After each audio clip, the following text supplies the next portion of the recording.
기도 부탁을 드립니다. 예, 광고가 좀 길었고요. 오늘 저희는 이제 기도에 대해서 좀 살펴보려고 합니다. 예, 본문은 일단 요한복음 14장 13절부터 14절로 잡았습니다. 요한복음 14장 13절부터 14절. 이 본문을 가지고 이제 예수님의 이름으로 기도하라 이렇게 제목을 정했는데, 이제 기도뿐만이 아니라 우리가 해야 되는 모든 것을 우리는 예수님의 이름으로 해야 합니다. 왜냐하면 우리는 예수 그리스도의 대사이기 때문에, 목사나 어떤 사역자만 예수 그리스도의 대사가 아니라 구원받은 모든 사람들은 예수 그리스도의 대사입니다. 그래서 구원받은 사람들의 또 다른 이름이 바로 그리스도인이죠. 예수님을 따르는 사람, 예수님과 같은 사람, 이런 의미의 그리스도인은. 그래서 우리는 그리스도인으로서 예수 그리스도의 이름으로, 예수 그리스도의 대사로서 예수 그리스도의 이름으로 모든 것을 해야 되는데, 특히 기도는 더 예수님의 이름으로 해야 됩니다. 그래서 오늘 이 부분에 대해서 좀 살펴보려고 합니다. 요한복음 14장 13절부터 14절까지 두 구절인데요. 저희가 다 같이 읽겠습니다. 길지 않으니까. 요한복음 14장 13절부터 14절. 예, 찾으셨으면 13절. 자, 시작. 너희가 내 이름으로 무엇을 구하든지 내가 그것을 행하리니 이것은 아버지께서 아들 안에서 영광을 받게 하려 함이라. 너희가 내 이름으로 무엇이든지 구하면 내가 그것을 행하리라. 아멘. 네, 잠깐 기도하겠습니다. 하나님 아버지, 저희가 단순히 주님의 말씀을 머리로만 아는 것이 아니라 또 마음으로 또 깊이 새기고 또 주님의 말씀을 믿어서 저희의 실질적인 삶이 변화될 수 있도록 도와주시기 원합니다. 예수님의 이름으로 기도드렸습니다. 아멘. 같은 설교를 듣는데 한 사람은 완전히 변화되어 새 사람이 되고 다른 사람은 전혀 변화되지 못하는 경우가 있습니다. 왜 그럴까요? 여러 가지가 이유가 있지만, 같은 하나님의 말씀을 듣는다 해서 똑같은 일이 일어나는 것이 아니에요. 그럼 어떤 차이가 있느냐? 자신이 들은 하나님의 말씀을 실제로 믿고 그대로 순종하면 성령님께서 그 안에서 역사해 주시게 됩니다. 그럼 인생에 어떤 엄청난 일이 일어나게 됩니다.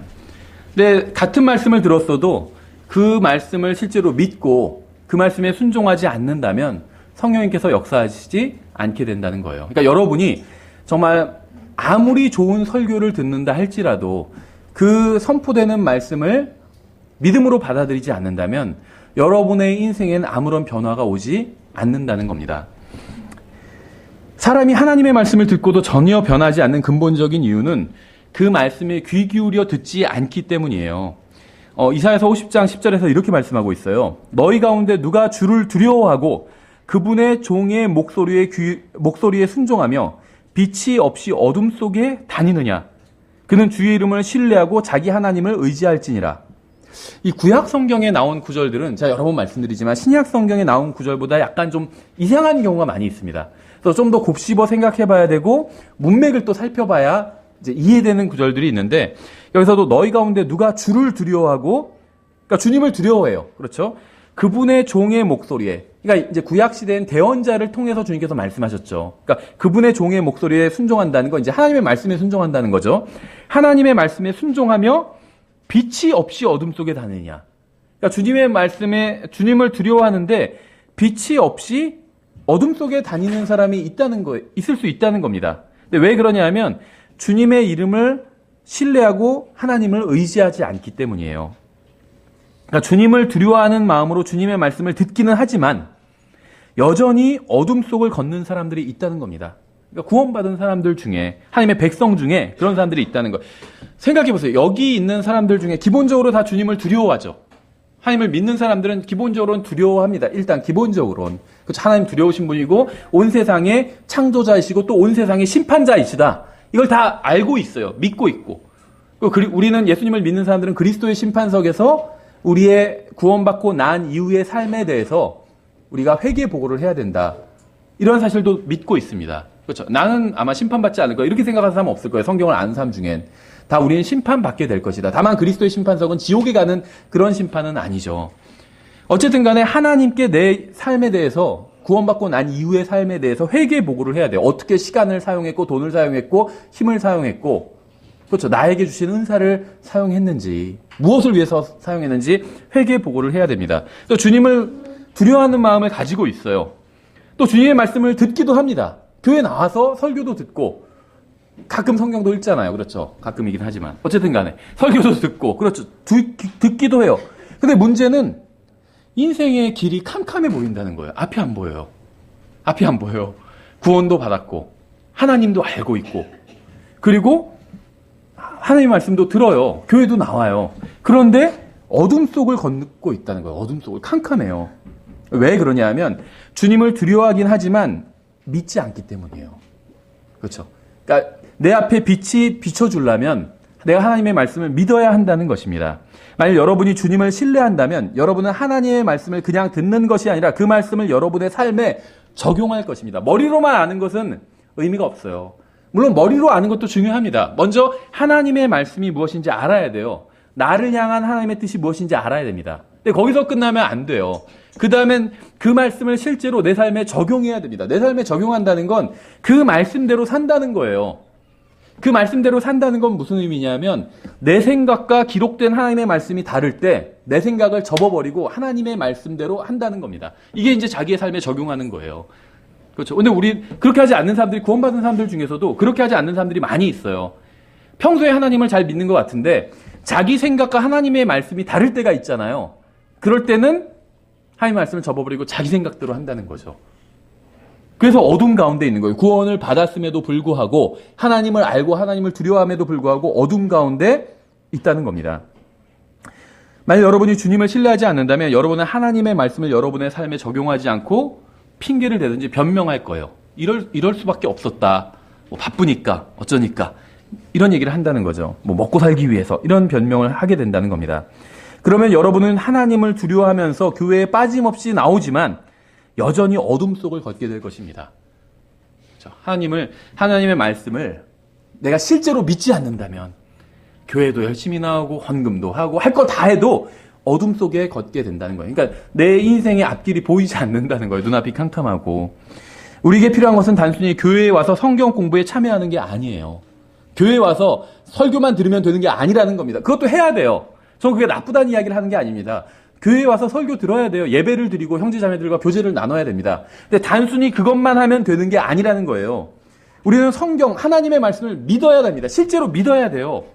하나님께서 말씀하신 것을 믿어야 됩니다. 그래야 빛 가운데 걸을 수 있어요. 그 말씀대로 살아야 돼요. 그 말씀을 나의 삶에 적용해야 됩니다. 내가 지금 어떤 문제를 결정하는 데 있어서 그 말씀을 따라서 결정해야 된다는 거예요. 그래야지 빛 가운데 걸을 수 있다는 겁니다.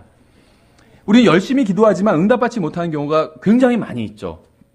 왜 우리는 응답받지 못하는 것일까요? 다른 모든 분야와 마찬가지로 기도에 대해서도 이 세상이 가르치는 것, 세상 종교, 기독교가 가르치는 것, 심지어 그것과 성경이 가르치는 것 사이에는 엄청난 차이가 있기 때문입니다. 그러니까 일반적인 세상에서 보는 기독교와 성경적 기독교는 엄청난 차이가 있어요. 구원도 마찬가지죠. 세상이 가르치는 구원과 성경이 가르치는 구원은 완전히 다릅니다. 그러니까 세상은 형식과 예식이 구원과 관련이 있다고 가르쳐요. 대표적인 것이 카톨릭이죠. 어떤 칠성사를 통해서 사람이 구원받는다 이렇게 가르치잖아요. 그렇죠. 그러면 뭐 세례도 있고 유아 세례도 있고 종부성사도 있고 뭐 미사도 있고 이런 것들을 통해서 이런 형식을 통해서 사람이 구원에 다가간다 이렇게 가르쳐요. 그래서 성경은 구원은 형식에 있는 것이 아니라 인간의 마음과 믿음에 있다고 말씀하고 있습니다. 그렇죠? 여기는 엄청난 차이가 있어요. 성경이 말씀하시는 기도와 이 세상 종교가 말하는 기도에도 엄청난 차이가 있습니다. 성경은 우리가 기도할 때 예수님의 이름으로 구해야 한다고 말씀하고 있어요. 많은 사람들이 이 말을 오해하고 있습니다. 마치 자기가 기도할 때 자기가 원하는 이야기 다 해놓고 그 다음에는 끝에 그냥 예수님의 이름으로 기도드립니다. 이렇게만 하면 된다고 생각합니다. 하나님 아버지 저에게 복을 주시고 뭐 복권에 당첨되게 해주시고 좋은 차를 주시고 좋은 집을 주시고 다시는 아프지 않게 해주세요 하고 예수님의 이름으로 기도드렸습니다. 아멘. 이러면 된다고 생각해요.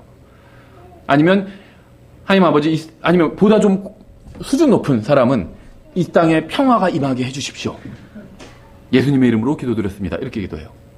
근데 그건 예수님의 이름으로 하는 기도가 아닙니다. 하나님께서 응답해 주실 기도도 아니에요. 하나님께서 우리가 이 세상에서 잘 먹고 잘 살게 해주시겠다. 예수님을 믿으면. 그렇게 약속하신 적이 없습니다. 그러니까 믿음의 기도라는 건, 믿음을 가지고 기도한다는 건 하나님의 말씀대로 하는 것이 믿음을 가지고 기도하는 거예요. 오히려 하나님의 말씀, 하나님께서 말씀하시지 않은 것을 믿는다고 하는 건 오히려 믿음이 아니라 불신입니다. 주님께서 제가 이번 회 로또에 1등에 당첨되게 해주실 것을 믿습니다. 이거는 믿음이 아니에요. 하나님께서 그렇게 말씀하신 적이 없잖아요. 그거는 불신입니다. 주님께서는 뿌린 대로 거두게 해주신다고 말씀하고 있어요. 근데 로또가 1,000원이죠. 1,000원을 뿌렸는데 어떻게 10억을 거둘 수가 있어요? 그건 말이 안 되죠. 그럼 뿌린 대로 거둔 게 아니야. 하나님의 말씀과는 정반대의 것이죠. 저는 지금 뭐 로또 당첨되게 해달라고 기도하시는 분들 다 정죄하는 게 아닙니다. 찔리는 분이 있을지 모르지만 저도 예전에 그러기도 했던 적도 있어요.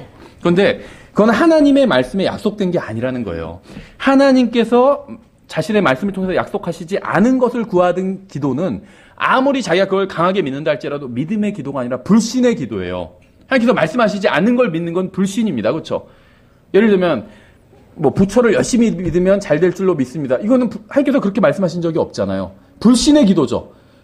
예를 들면 하나님께서 믿지 말라고 하신 것, 우상을 아무리 열심히 믿어도 믿지 말라고 하신 것을 믿으면 그것은 믿음이 아니라 불신이잖아요. 그렇죠? 마찬가지예요. 기도도 하나님께서 말씀하신 것을 믿지 않는 건 불신의 기도입니다. 믿음의 기도라는 건 하나님께서 말씀하시는 걸 붙드는 믿는 기도가 믿음의 기도인 거예요. 그렇죠? 여기서 이 세상은 기도에 어떤 형식이 있다고 가르쳐요. 근데 성경에 의하면 기도에서 가장 중요한 건 형식이 아니라 마음입니다. 근데 다만 우리의 마음이 하나님의 마음과 일치되는 것, 이것이 기도에서 가장 중요한 요소라는 거예요. 자, 전에도 말씀드렸지만 한번 생각해 보세요. 전 제가 잘 성경을 모를 땐 이제 제가 원하는 것들을 기도로 구했어요. 근데 성경을 조금 알고 나니까 기도가 좀 이상한 거예요. 왜냐하면 하나님께서는 우리가 입으로 주님께 아뢰기도 전에 우리에게 무엇이 필요한지 다 알고 계시잖아요. 그렇죠? 저에게 지금 필요한 것들이 있어요. 반드시 있어야 되는 것들이 있고. 근데 그것을 제가 기도로 구할 때가 있습니다. 여러분도 마찬가지일 거예요. 저는 지금 그걸 정죄하고자 함은 아닙니다. 인간이 그럴 수밖에 없어요. 당장 내 눈앞에 내가 필요하다고 생각하는 것들을 구할 수밖에 없습니다. 근데 놀라운 게 뭐냐면 하나님께서는 제가 입으로 구하기도 전에 그것을 다 알고 계시다는 거예요. 그렇지 않나요? 알고 계세요. 그럼 왜 기도해야 될까요? 알고 계신데? 뭔가 이상하죠? 그래서 기도는 근본적으로 성경에서 하나님께서 말씀하시지 않은 걸 때를 써서 얻어내는 게 기도가 아닙니다.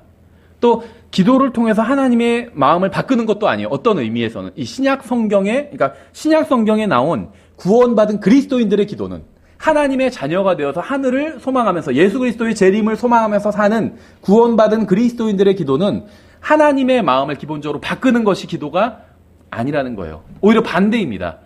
기도를 통해서 내 마음을 하나님의 마음처럼 바꾸는 것이 기도예요.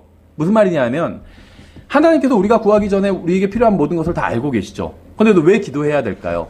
기도를 통해서 나의 마음이 바뀌기 때문이요. 다른 식으로 말씀드리면 내가 기도하는 내용을 한번 기도 리스트를 다 적어보면 그것을 보면 나의 마음이 지금 무엇으로 가득 차 있는지를 알 수 있습니다. 그렇죠. 대부분의 그리스도인들이 자기 자신의 어떤 평안과 물질적인 번영을 위해서 기도합니다. 그걸 다른 식으로 포장하고 있을 뿐이지. 근데 그것은 하나님께서 기뻐하시는 기도는 아니에요. 무슨 말이냐면 하나님께서는 우리가 다 이 세상에서 잘 안 되기를 원하신다는 것이 아니라 물질적으로 이 세상에서 그리스도인들에게 다 물질적인 복을 풍성하게 주시겠다 이렇게 약속하신 적은 없다는 겁니다. 그렇죠. 그런 건 보장되어 있지 않아요. 오히려 경건하게 살고자 하는 자는 다 박해를 받을 거라고 말씀하셨어요. 그렇죠. 그러니까 하나님의 뜻대로 살면 오히려 손해를 당하게 될 가능성도 큽니다. 물질적으로는. 영적으로는 손해를 당하지 않지만 물질적으로는 손해를 당하게 될 수도 있다는 거예요. 그래서 기도는 건 무엇이냐? 성경에 나온 기도를 보세요. 다. 신약 성경에 나온 기도. 자기 자신을 위해서 하는 기도는 거의 없어요. 다 다른 사람을 위해서 하는 기도입니다. 사도 바울 같은 경우도 자기 자신을 위해서 딱 한 번의 경우만 나와 있죠. 사도 바울이 자기 자신을 위해서 한 기도. 그건 무엇이냐면 자기의 몸의 그 건강을 위한 기도였어요. 근데 유일하게 건강을 위한 기도를 했지만 하나님께서 그 기도는 응답해 주지 않으셨죠. 사도 바울의 대부분의 기도를 응답해 주셨지만 그 기도만은 응답해 주지 않으셨습니다. 그럼 사도 바울의 다른 기도는 어떤 기도냐? 에베소서를 보면 나와 있어요. 다른 성도들의 영적 유익을 위해서 기도했습니다. 그렇죠? 그래서 기도는 기본적으로 다른 성도들의 영적 유익을 위해서 기도하는 거예요. 그리고 다른 성도들의 또 물질적인 유익을 위해서 기도하는 겁니다. 저는 물질적인 것을 구하는 기도가 다 잘못됐다고 생각하지 않아요. 다만 자기 자신의 물질적인 유익을 위해서만 기도한다면 그건 잘못된 기도가 분명합니다. 다른 사람의 물질적인 예를 들면 어떤 것을 위해서 기도한다는 건 그건 잘못된 게 아니에요. 왜 그러냐 하면 다른 사람의 어떤 물질적인 번영을 위해서 또 영적 번영을 위해서 기도한다면 나의 지금 마음속엔 그 다른 형제 자매가 들어가 있는 거잖아요. 이것이 바로 예수님의 마음이거든요. 예수님 생각해 보세요. 예수님께서 지금 품고 계신 마음이 자기 자신에 관한 것일까요? 아니면 다른 사람들에 관한 것일까요? 히브리서에 나오는 것처럼 예수님께서는 지금 하늘에서 하나님 아버지 우편에서 우리를 위해서 기도해 주고 계세요. 자기 자신을 위해서 기도하시는 것이 아니라 우리를 위해서 기도해 주고 계십니다. 그러니까 예수님의 마음은 다른 사람들로 가득 차 있어요. 하나님의 영광과 다른 사람들에 대한 마음으로 가득 차 있다는 거예요. 예수님의 마음이. 우리의 마음도 그렇게 변화돼야 돼요. 기도를 통해서. 우리가 다른 사람을 위해서 기도할 때 그것이 물질적인 것이든 영적인 것이든 다른 사람들을 위해서 기도할 때 우리의 마음이 예수님의 마음과 같아질 수 있다는 겁니다. 이것이 기도의 목적이에요. 그래서 기도하라고 하신 것입니다. 이게 기도의 가장 큰 목적이에요. 우리에게 정말 필요한 것들을 구하는 것, 이건요 구하지 않아도 이미 다 알고 있어요. 근데 성경에 일용할 양식을 구하라고 하고 필요한 거 구하라고 했는데 그건 우리가 계시록 공부하면서 살펴봤었죠. 그것은 대환란 때 대부분 교리적으로 해당되는 내용이에요. 마태복음에 나와 있는 내용들은. 그 외에는 서신서에 나와 있는 내용들을 한번 진지하게 보시고 문맥을 보신다면 어떤 물질적인 것을 막 계속 드립다 구해라 이런 내용은 아니라는 겁니다. 그렇죠? 다시 본문으로 돌아가서 보시면 이렇게 되어 있어요. 너희가 무엇을 구하든지 내가 그것을 행하리니. 근데 제가 무슨 단어를 빼고 읽었죠. 그렇죠. 제가 읽지 않은 부분이 뭔지 아세요? 사실 이 구절에서 가장 중요한 부분을 제가 지금 빼고 읽었어요. 너희가 무엇을 구하든지 내가 그것을 행하리니. 이렇게 되어 있지 않고 성경은 너희가 내 이름으로 무엇을 구하든지 내가 그것을 행하리니 이것은 아버지께서 아들 안에서 영광을 받게 하려 함이라. 그러니까 기도의 목적이 하나님의 영광과 관련이 있다는 거예요. 그러니까 여러분의 기도 리스트를 쭉 보시면서 하나님의 영광과 관련이 없는 것은 잘못된 기도라는 겁니다. 하나님의 영광과 관련이 있는 것은 그것이 무엇을 구하는 것이든 간에 바른 기도 제목인 거예요. 너희가 내 이름으로 무엇이든지 구하면 내가 그것을 행하리라. 이렇게 말씀하고 있죠. 예수님의 이름으로 기도한다는 것의 의미가 무엇일까요?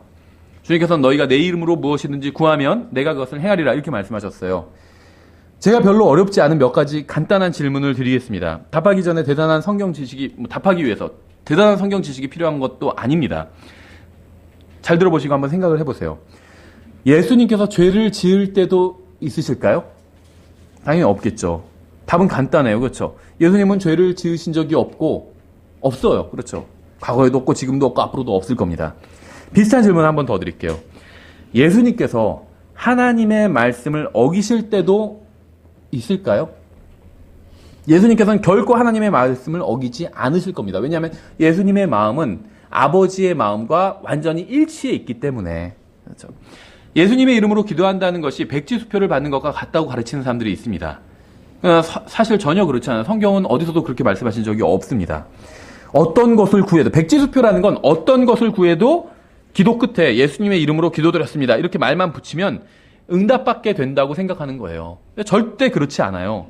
기도는 하나님 앞에 나와서 여러분이 원하는 것을 쭉 얘기한 다음에 예수님의 이름을 들먹거리고 끝내는 것이 절대 아닙니다. 성경에 그런 기도가 없어요. 예수님도 그런 기도를 하신 적이 없습니다. 그렇죠?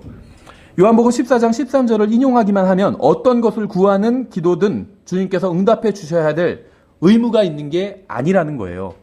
예수님의 이름으로 바르게 기도하기 위해서는 먼저 성경을 알아야 됩니다.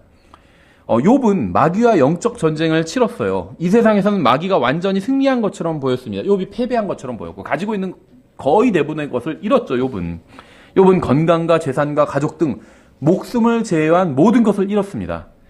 그래서 욥은 왜 자신에게 그러한 일이 생겼는지 알고 싶어 했어요. 그렇죠? 그래서 하나님께 왜 자신에게 고난이 닥쳤는지 알려달라고 기도했습니다. 자신이 왜 불행한 일을 당하게 되었는지 설명해달라고 기도했어요. 전 이러한 기도는 어느 정도 좀 정당한 것처럼 보여요. 어둠 속에서 빛을 구했지만 근데 그 답변을 얻지 못했습니다. 그렇죠. 욥기 30장 이후로 넘어가기 전까지 엘리후가 등장하기 전까지는 욥기를 보면 욥은 답을 구했지만 얻지 못하고 있어요. 욥기 9장 30절에 이렇게 되어 있습니다. 내가 눈 녹은 물로 내 몸을 씻고, 눈 녹은 물이라는 건 하늘에서 내려온 깨끗한 물이라는 거죠. 깨끗한 물로 내 몸을 씻고 그 어느 때보다도 내 손을 깨끗이 할지라도, 손을 깨끗이 한다는 건 행위를 바르게 한다는 거예요. 주께서 나를 도랑에 빠지게 하시리니 내 옷마저도 나를 몹시 싫어하리이다. 이렇게 말씀하고 있어요.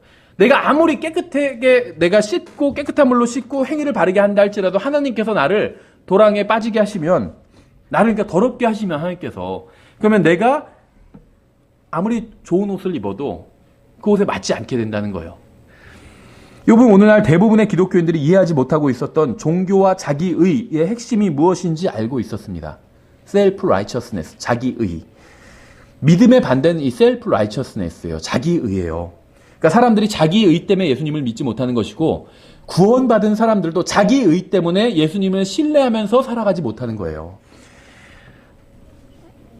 욥은 이렇게 말하고 있는 겁니다. 자신이 아무리 깨끗이 씻고 최선을 다해도 하나님 앞에 나아가면 주님께서는 그것을 몹시 싫어하시며 도랑에 던져버리신다는 거예요. 하나님의 눈앞에서는 결코 자신의 노력으로는 스스로 깨끗하게 될 수 없다는 얘기를 지금 하고 있는 겁니다. 계속해서 다음 절 32절에 그분은 나처럼 사람이 아니시므로 내가 그분께 대답할 수도 없으며 우리가 함께 재판을 받으러 갈 수도 없고, 이렇게 고백하고 있어요. 여러분은 다른 사람을 보고 감동을 받을 때가 있을 겁니다. 그렇죠. 운동 경기를 보고 감동할 때도 있고, 드라마를 보고 감동할 때도 있어요. 아니면 연설을 듣고 감동할 때도 있고, 어떤 사람의 인생을, 이야기를 듣고 감동할 때도 있습니다. 어떤 사람이 자신을 희생하는 것을 보고 선행을 하는 것을 보면 감동이 될 때가 있어요. 그렇죠. 그래서 과거에 일본에서도 지하철에서 누구 떨어진 사람을 한국 사람이 구해줬잖아요. 그리고 자기는 희생을 당했습니다. 그럼 감동을 줘요. 와, 대단하다. 나라면 저렇게 할 수 있을까? 잘 못할 것 같은데 저 사람 대단하다. 감동이 돼요. 그렇죠. 그러니까 훌륭한 사람을 보면 감동을 받을 때가 있습니다. 그런데 거룩하신 하나님도 그러실까요? 영원부터 영원까지 계신 하나님께서 사람을 보고 감동하실까요? 인간의 어떤 행위도 하나님을 감동시키지 못해요.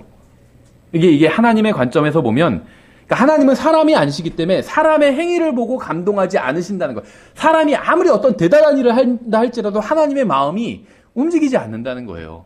하나님의 기준에 차지 못하기 때문에. 계속해서 33절에 우리 사이에는 우리 둘 위에 손을 얹을 중재인도 없도다. 욥이 말하는 것의 의미를 아시겠나요? 하나님께서는 하늘에 계십니다. 그러나 인간은 땅 위에 있어요. 인간이기 때문에 하나님과 시원하게 대화를 나눌 수도 없습니다. 그렇죠. 하나님도 하나님이시기 때문에 인간과 시원하게 대화를 나눌 수 없어요. 욥은 자신의 기도가 하나님께 상달되기를 원했습니다. 하나님께서는 자신의 말씀을 사람들이 제대로 받아들이기를 원하셨어요. 그러니까 하나님께서 원하시는 것과 인간이 원하는 게 서로 상충돼 있어요. 비슷한 것이지만 서로 상충하고 있었어요. 하나님께서는 하나님 자신의 뜻을 인간이 좀 확실히 알게 되기를 원하셨어요. 인간은 나의 뜻을, 내 생각을, 내가 원하는 것을 하나님께서 확실히 알게 되시기를 원하고 있었습니다. 그렇죠. 그런데 인간과 하나님 사이엔 너무나도 큰 간격이 있었습니다. 그래서 서로가 서로의 뜻을 이해하지 못하고 있다는 거예요. 그래서 욥은 중재자를 원했습니다. 욥이 원한 중재자는 하나님을 이해할 수 있는 존재여야 했어요. 그러려면 그 중재자는 하나님과 같은 분이어야 했습니다. 그래야지 그 입장을 이해할 수 있을 거 아니에요. 그와 동시에 중재자는 인간도 이해할 수 있는 존재여야 합니다. 그러려면 그 중재자는 인간과 또 같은 존재여야만 합니다. 또 욥은 인간과 하나님을 모두 이해할 수 있는 중재자가 나타나서 하늘과 땅 사이를, 하나님과 인간 사이를 좀 이어주기를 원했습니다. 그래야 자기의 억울한 걸 좀 아뢰면 하나님께 그 소리가 들릴 수 있을 거 아니에요. 하나님과 인간 사이를 대변해주고 서로 대화를 나누고 진정한 교제를 나눌 수 있게 좀 돕는 존재가, 양측을 다 대변할 수 있는 존재가 있었으면 좋겠다. 이렇게 지금 고백하고 있는 거예요. 그러니까 하나님과 인간은 서로의 존재를 인식할 수 있지만 완전한 의사소통을 할 수는 없었습니다. 하나님 인간을 알고 계시죠. 또 인간도 어떤 만들어진 것을 통해서, 로마서 1장에 의하면, 히브리서에 의하면 만들어진 것을 통해서 창조자 하나님께서 계시다는 것을 알 수 있었습니다. 하지만 완전히 의사소통을 할 수는 없었다는 거예요. 존재만 알 수 있었을 뿐이지. 그래서 디모데전서 3장 16절은 이렇게 말씀하고 있어요. 논쟁의 여지가 없이 하나님의 성품의 신비는 위대하도다. 하나님께서 육체 안에 나타나시고 성령 안에서 의롭게 되시고 천사들에게 보이시고 이방인들에게 선포되시고 세상에서 믿기시고 영광 속으로 올려져서 영접을 받으셨느니라. 이 구절이 말씀하고 있는 게 무엇인지 아시겠어요? 전능하신 하나님께서는 욥과 같은 인간을 살펴보셨습니다. 그런데 주님께서 보시니까 인간이 하나님을 온전히 이해하지 못하고 있는 거예요. 그래서 인간은 하나님이 될 수 없었습니다. 그래서 하나님께서는 인간이 되신 거예요. 하나님께서 인간의 몸을 입고 인간과 교제를 나눌 수 있는 모습으로 이 세상에 오신 겁니다. 그래서 아무도 볼 수 없었던 하나님을 누구나 볼 수 있게 된 거예요. 그래서 이 세상에 오셔서 사람들과 함께 거하시고 사람들이 먹는 것처럼 먹고 사람들이 마시는 것처럼 마시고 사람들이 자는 것처럼 자고 사람들이 줄이는 것처럼 줄이고 사람들이 매맞는 것처럼 매맞고 사람들이 욕먹는 것처럼 욕먹고 사람들이 친구를 사귀는 것처럼 친구를 사귀고 사람들이 죽는 것처럼 죽으신 거예요. 그러니까 인간과 완전히 똑같아지신 겁니다. 하나님이시지만 하나님께서 인간이 되신 거예요. 그래서 이제는 원하는 사람은 누구라도 하나님과 진정한 교제를 나눌 수 있게 된 것입니다. 그러니까 예수님께서 인간의 몸을 입고 이 세상에 오셨다는 것에 갖는 의미가 많이 있지만 중요한 것 중에 하나는 그것을 통해서 예수님께서 인간의 몸을 입고 이 세상에 오신 것을 통해서 원하는 사람은 누구라도 하나님과 진정한 교제를 나눌 수 있게 되었다는 거예요. 그분은 인간의 몸으로 오셨기 때문에 인간과 교제를 나눌 수 있으셨습니다. 그리고 그분은 하나님이셨기 때문에 하나님을 통해 하나님이시기 때문에 아버지 하나님과도 교제를 나눌 수 있었다는 거예요. 디모데전서 2장 5절에서 이렇게 말씀하고 있죠. 한 하나님이 계시고 하나님과 사람들 사이에 한 중지자가 계시니 그 사람이신 그리스도 예수님이시니라. 성경에 의하면 한 하나님이 계십니다. 그리고 한 중재자가 계십니다. 이 중재자는 하나님과 인간을 이어주는 역할을 하십니다. 이 중재자는 바로 사람이신 예수 그리스도죠. 그러니까 사람이셨던 예수님이 아니라 사람이신 예수 그리스도예요. 성경이 지금 기록되는 이 순간에도 디모데전서 2장이 기록되는 그 시점에는 예수님이 이미 하나님 나라에 올라가 계시죠. 근데 그때도 여전히 사람이시라는 거예요. 왜 그런 줄 아세요? 하나님이셨다가 33년 반 동안 사람이셨다가 다시 하나님으로 돌아가신 게 아닙니다. 예수님은 인간이 되셨을 때도 여전히 하나님이셨어요. 예수님은 하나님이 아닌 적이 단 한 번도 없었습니다. 근데 처음에는 원래 계속 하나님으로만 계셨죠. 그러다 2000년 전에 이 세상에 인간의 몸을 입고 오셔서 33년 반 동안 인간이 되셨습니다. 그리고 다시 하나님인 것으로만 돌아가신 것이 아니라 그 이후엔 계속 하나님이면서 여전히 인간으로 계시라는 거예요. 왜냐하면 여전히 인간으로 계셔야만 우리를 위해서 중보해 주실 수가 있기 때문에. 그렇죠. 33년 반 동안만 인간으로 계시고 그 다음에 하나님으로 다시 돌아가셨다면 그 다음엔 인간을 대변할 수가 없어요. 하나님이시기 때문에. 그런데 예수님은 그 다음에도 계속해서 부활한 인간의 몸을 입고 인간으로 지금도 계시다는 겁니다. 그래서 지금도 하나님이시면서 동시에 인간이시라는 거예요. 그래서 예전에 내가 구원받을 때만 저를 위해서 중보해 주신 것이 아니라 지금도 구원받고 나서도 저는 여전히 또 문제 가운데 있잖아요. 제가 이 세상에 육신 안에 사는 동안에 여러 가지 문제 가운데 있거든요. 그래서 예수님이 필요해요. 중지자가 필요합니다. 구원받을 때만 예수님을 통해서 하나님께 나아간 것이 아니라 구원받고 나서도 예수님을 통해서 하나님께 전 나아가야 된다는 거예요. 이것이 예수님의 이름으로 기도한다는 겁니다. 예수님을 통해서 나아간다는 거예요. 예, 그래서 지금도 예수님께서는 인간으로 계시다는 겁니다. 그렇죠? 그래서 성경에선 히브리서 10장 5절에서 오직 나를 위하여 한 몸을 예비하셨나이다 이렇게 말씀하고 있어요. 아들 하나님께서 하시는 말씀이에요. 아버지 하나님께서 아들 하나님을 위해서 한 몸을 예비하셨다 이렇게 지금 고백하고 있는 겁니다. 그래서 성경은 예수님의 몸을 거룩한 것이라고 부르고 있어요. 예수님 자체는 아니에요. 예수님의 몸이. 하지만 예수님께서 입고 계신 몸이기 때문에 거룩해요. 그래서 거룩한 것이라고 부르고 있다는 거죠. 예수님의 몸은 2000년 전에 만들어졌어요. 근데 그렇다고 해서 예수님께서 2000년 전에 만들어주신 건 아니거든요. 예수님은 창조자 하나님이에요. 다만 예수님께서 입고 계신 몸이 2000년 전에 만들어진 것뿐이라는 거죠. 그래서 예수님께서는 그것을 거룩한 것이라고 부르고 계시다는 거죠. 예수님은 그 몸 안에서 그 몸을 입고 시장에 가셨고 그 몸 안에서 하나님은 목수일을 하셨고 그 몸 안에서 하나님은 뱃머리에 기대어 주무셨고 그 몸 안에서 하나님은 최후의 만찬을 하셨고 또 그 몸 안에서 하나님은 십자가에 못 박혀 죽으셨습니다. 그리고 3일 밤과 3일 낮이 지나고 나서 죽었던 그 몸은 다시 살아났어요. 40일 후에는 하나님께서 그 몸을 입으신 채로 하늘로 올라가셨습니다. 그래서 아들 하나님께서는 지금도 그 몸을 입고 아버지 하나님의 오른편에 앉아 계십니다. 아버지 하나님의 오른편에 앉아 계신 분은 분명히 아들 하나님이시지만 인간의 몸을 입고 계세요. 그러니까 그분은 하나님이시지만 동시에 인간의 몸을 입고 오셨으며 여전히 인간의 몸을 입고 계신 인간이신 그리스도 예수님이십니다. 예수님께서 육체로 부활하신 것이 아니라 단지 영으로만 부활하셨다고 믿는 사람들이 있어요. 이들은 하나님이신 예수님께서 지금도 인간의 몸을 입고 계시다는 놀라운 진리를 몽땅 제거해버린 겁니다. 사람이신 그리스도 예수님은 하나님과 인간을 이어주는 유일한 중보자입니다. 과거에만 중보자였던 것이 아니라 지금 현재도 중보자입니다. 왜냐하면 지금 현재도 인간의 몸을 입고 계시기 때문에 양쪽 다 이해하고 계세요. 하나님이시기 때문에 하나님 아버지도 이해하고 인간의 몸을 입고 계시기 때문에 인간도 여전히 이해하고 계시다는 거예요. 다시 디모데전서 2장 5절을 보면 한 하나님이 계시고 하나님과 사람들 사이에 한 중재자가 계시니 곧 사람이신 그리스도 예수님이시니라. 사람이신 그리스도 예수님은 인간과 하나님을 연결해주는 유일한 중보자이십니다. 예수님은 하나님과 인간을 연결해주고 계세요. 그 다음 절 6절에 그분께서 정하신 때에 증언을 받기 위해 모든 사람을 위한 대속물로 자신을 주셨느니라. 그러니까 유일한 중재자이신 예수 그리스도를 통해서 몇 명이나 하나님과 교제를 나눌 수 있게 되었을까요? 모든 사람이에요. 그렇죠. 모든 사람을 위해서 자신을 대속물로 주셨기 때문에. 그래서 예수님께서 모든 사람을 위한 대속물로 자신을 주셨기 때문에 모든 사람이 예수님을 통해 하나님과 교제를 나눌 수 있게 된 것입니다. 원하기만 한다면. 어떤 남자나 여자나 뭐 소년이나 소녀나 상관없이 오늘 이곳에 모인 그 누구라 할지라도 예수 그리스도를 믿기만 하면 자신을 만든 창조자와 개인적인 관계를 맺고 친밀한 교제를 나눌 수가 있다는 거예요. 그러니까 여기에 계신 모든 분들은 구원을 받았든 구원받지 않았든 예수님을 통해서 하나님께 나아갈 수 있다는 겁니다. 구원받지 않은 사람도 예수님을 통해서 예수님을 믿기만 하면 하나님께 나아갈 수가 있고 구원받은 사람도 구원받았지만 내가 죄를 지을 때가 있잖아요. 하나님께 너무 죄송할 때가 있잖아요. 고개를 들고 쳐다보지 못할 때가 있잖아요. 근데 그럴 때 다시 예수님을 통해서 하나님께 나아갈 수가 있다는 거예요.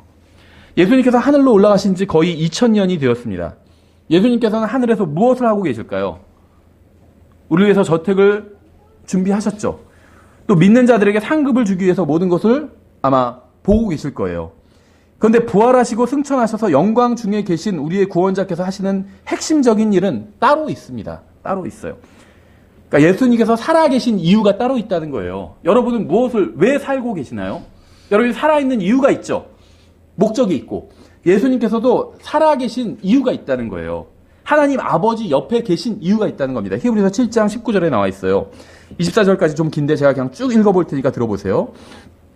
율법은 아무것도 완전하게 하지 못하였으나 주께서 더 나은 소망을 가져오심은 완전하게 하였으므로 우리가 이 소망을 힘입어 하나님께로 가까이 나아가느니라.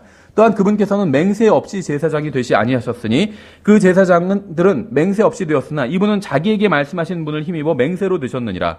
곧 주께서 맹세하셨고 또 뜻을 돌이키지 아니하시리라 이르시기를 너는 멜기세덱의 계통에 따른 영원한 제사장이라 하셨도다. 그런 것으로 말미암아 예수님께서는 더 나은 상속 언약의 보증이 되셨느니라.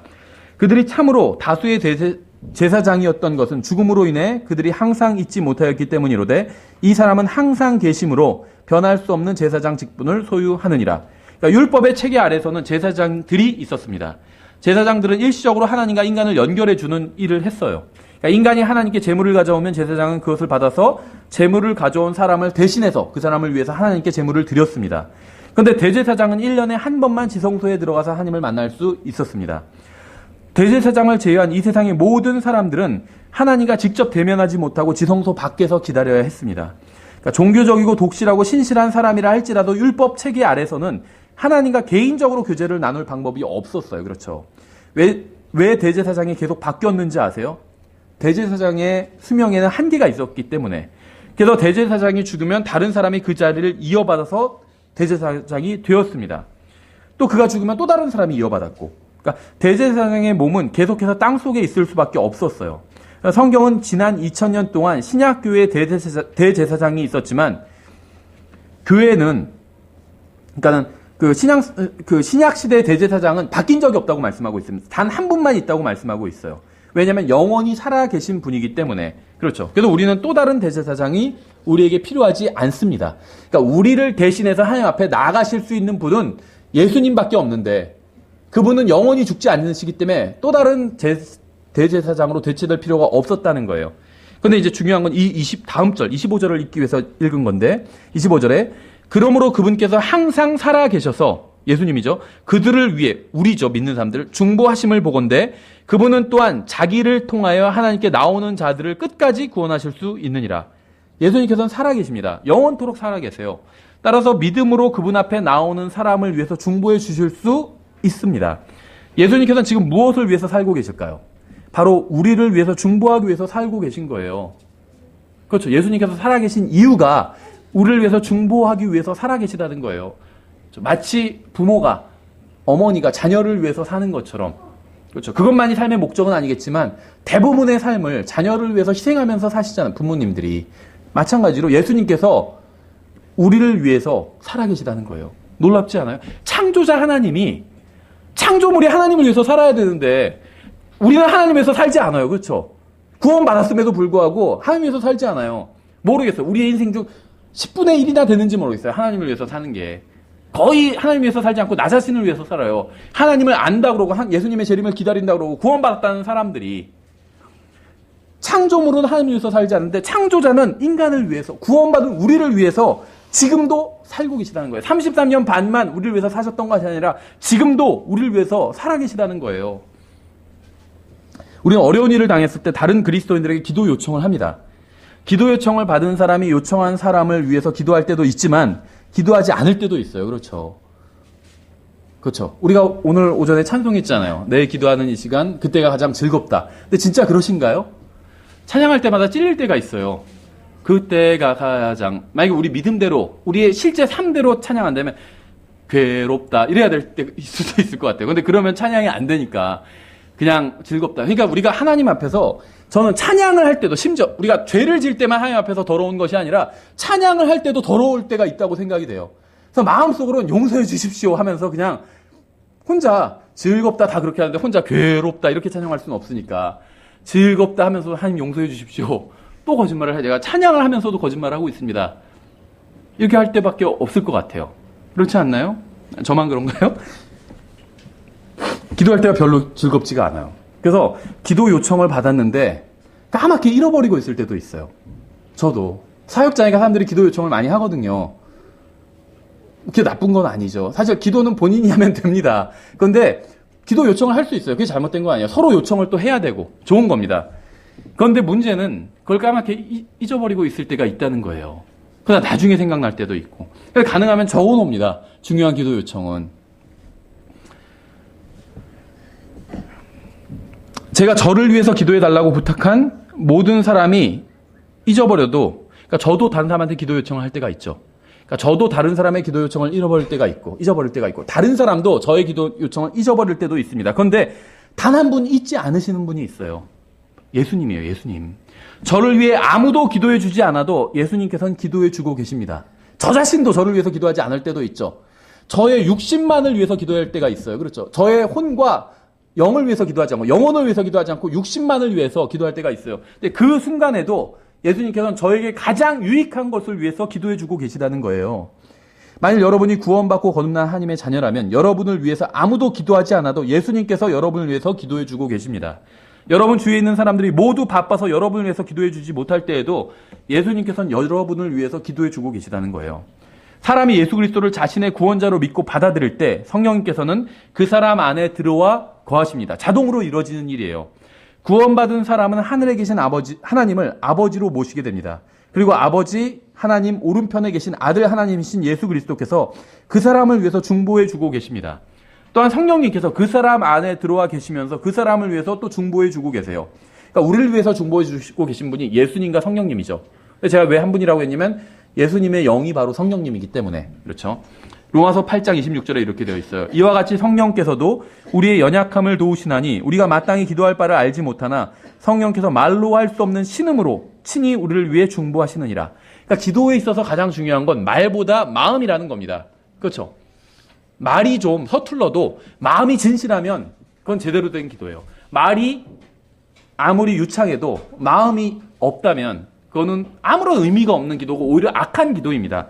성령님께서는요, 오히려 말이 아니라 마음을 가지고 기도하세요. 신음으로, 그렇죠. 신음으로. 그러니까 말이 중요하긴 하지만 그렇게 중요하지는 않아요. 성령님께서 말로 우리를 위해서 기도하시는 것이 아니라 신음으로. 왜 신음으로 기도하실까요? 대부분 우리가 잘못된 것을 구하면서 잘못된 것만을 바라보면서 잘못된 방식으로 살고 있기 때문이에요. 하나님 구원받은 사람이 하나님의 말씀대로 살지 않고 예수님의 재림을 기다리면서 살지 않고 영원을 살 것처럼 살지 않고 영원한 생명을 이미 받았죠. 우리는 예수님께서 오시면 우리의 생명이 영원한 생명으로 바뀌는 게 아니에요. 우리의 몸만 영원한 생명에 걸맞는 몸으로 바뀌는 겁니다. 예수님을 믿는 순간 우리는 이미 영원한 생명을 받았어요. 그렇죠. 그런데 영원한 생명을 갖고 있는 사람이 일시적인 것들만을 위해서 살기 때문에 성령님께서 신음하시는 거예요.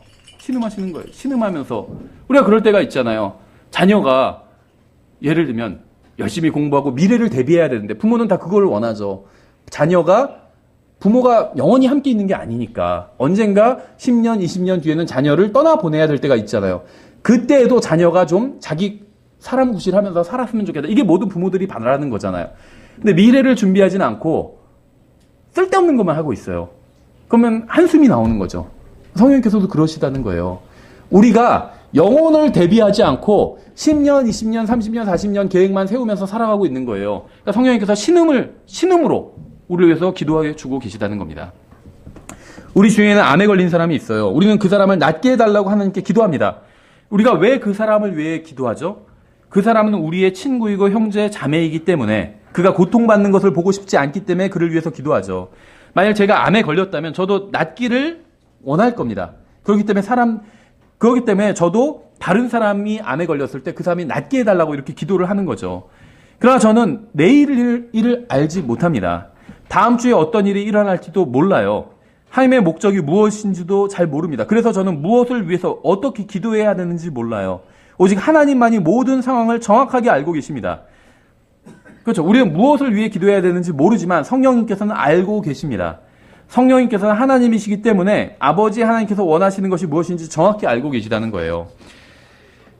로마서 8장 26절에 이렇게 되어 있죠. 이와 같이 성령께서도 우리의 연약함을 도우시나니 우리가 마땅히 기도할 바를 알지 못하나 성령께서 말로 할 수 없는 신음으로 친히 우리를 위해 중보하시느니라.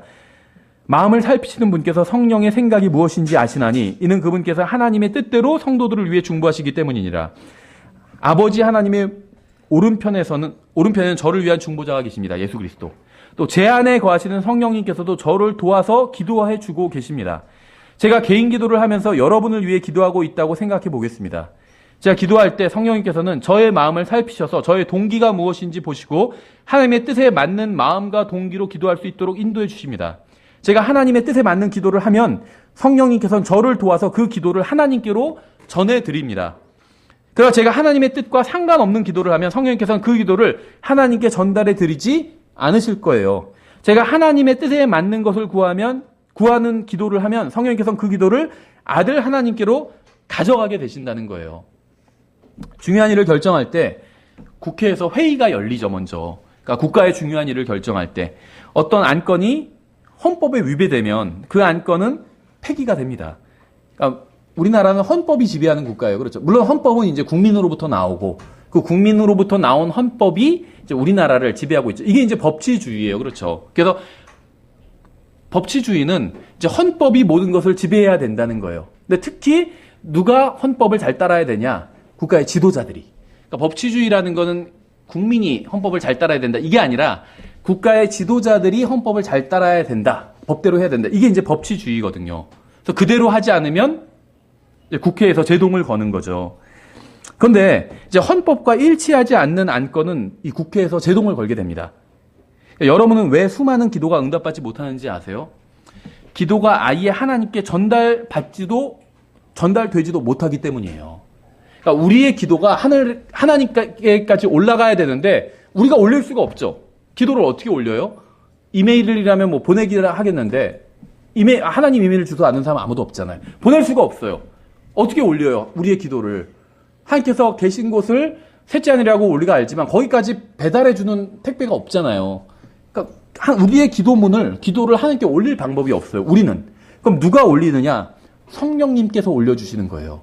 성령님께서는 언제 어디서나 그러니까 어디든지 계실 수 있거든요. 이게 이제 성령님의 무소부재하심이잖아요. 어디든지 계실 수가 있어요. 성령님은 내 마음속에 믿는 사람들의 마음속에도 계시고 셋째 하늘에도 계실 수 있습니다. 어디든지 계실 수가 있어요. 그래서 우리의 기도를 성령님께서 배달해 주시는 거거든요. 아들 하나님께로 배달해 주시는 거예요. 그렇죠. 우리가 기도할 때 어떤 일이 일어나는지 아세요? 성령님께서 우리의 마음을 살피십니다. 우리가 마음으로 기도하잖아요. 그럼 이 기도가 하나님의 뜻에 맞는지, 예수님의 이름으로 접수될 수 있는 기도인지 살펴주신다는 거예요. 만약 잘못된 것을 구하거나 잘못된 동기로 구하면 성령님께서는 그 기도를 아들 하나님께 아예 전달하지도 않으십니다. 걸러주신다는 거예요. 우리가 잘못된 것을 잘못된 동기로 구하면 성령님께서는 이렇게 생각하실 겁니다. 지금 구하고 있는 것은 우리의 헌법인 성경에 위배되는 것이다. 그래서 성령님께서는 그 기도를 하늘에 계신 아들 하나님께 아예 전달하지 않고 폐기시켜 버리시는 거예요. 그러나 만일 우리가 구하는 것이 성경에 위배되지 않고 하나님의 뜻에 맞는 것이라면 성령님께서는 우리의 기도를 아들 하나님께 전달해 주실 겁니다. 요한복음 17장 20절에 이렇게 되어 있어요. 내가 이 사람들만을 위해 기도하지 아니하고 그들의 말로 인하여 나를 믿을 자들을 위해서도 기도하오니, 같은 장 9절에서 이렇게 말씀하고 있어요. 또 내가 그들을 위해 기도하나이다. 내가 세상을 위해 기도하지 아니하고 아버지께서 내게 주신 자들을 위해 기도하오니 그들은 아버지의 것이니이다. 무슨 말이냐면 예수님께서는 예수님의 제자들, 예수님을 믿는 사람들을 위해서 기도하시고 또 그들뿐만 아니라 그들을 통해서, 그들의 말을 통해서 믿을 자들, 다시 말하면 예수님께서는 제자들을 위해서 기도하시고 제자들의 말이 복음서죠. 마태, 마가, 누가 복음서잖아요. 그 복음서를 통해서 우리가 예수님을 믿게 되었죠. 그래서 우리를 위해서도 기도해 주신다는 거예요. 예수님께서 믿는 사람들을 위해서 기도해 주십니다. 여러분을 위해서 기도해 주신다는 거예요. 이건 정말 대단한 특권이에요. 이 세상 사람들, 예수님을 믿지 않는 사람들은 이러한 특권이 없습니다. 그러나 믿는 사람들, 거듭난 하나님의 자녀들은 특권을 가지고 있어요. 하나님의 뜻에 맞고 하나님께 영광을 돌리는 기도를 하면 예수 그리스도께서 그 기도를 하나님 아버지께 전달해 드린다는 거예요. 여러분이 지금 무엇을 가지고 있는지 아세요? 여러분은 기록된 하나님의 말씀을 가지고 있습니다. 여러분을 향한 하나님의 뜻이 기록된 책을 가지고 있다는 거예요. 여러분이 그 책에 기록된 대로 하나님의 뜻대로 구하면 하나님께서 그 기도에 응답해 주신다는 겁니다. 그러니까 여러분이 어떻게 구원받았는지 아세요? 여러분은 요한이나 마가나 누가가 기록한 것을 읽고 예수 그리스도를 믿어서 구원받았어요. 그러니까 예수님께서는 여러분을 위해서 기도해 주시겠다고 말씀하셨습니다. 하나님 아버지를 기쁘시게 하고 영광스럽게 하는 모든 기도에 응답해 주시겠다고 약속하신 거예요. 여러분이 하나님의 뜻대로 기도하면 그 기도를 여러분 안에 계신 성령님께서 아들 하나님께 제시하시고 아들 하나님께서는 여러분을 위해서 그 기도대로 아버지 하나님께 간구해 주십니다. 여러분은 이런 일이 어떻게 일어나는지 이해해야만 해요.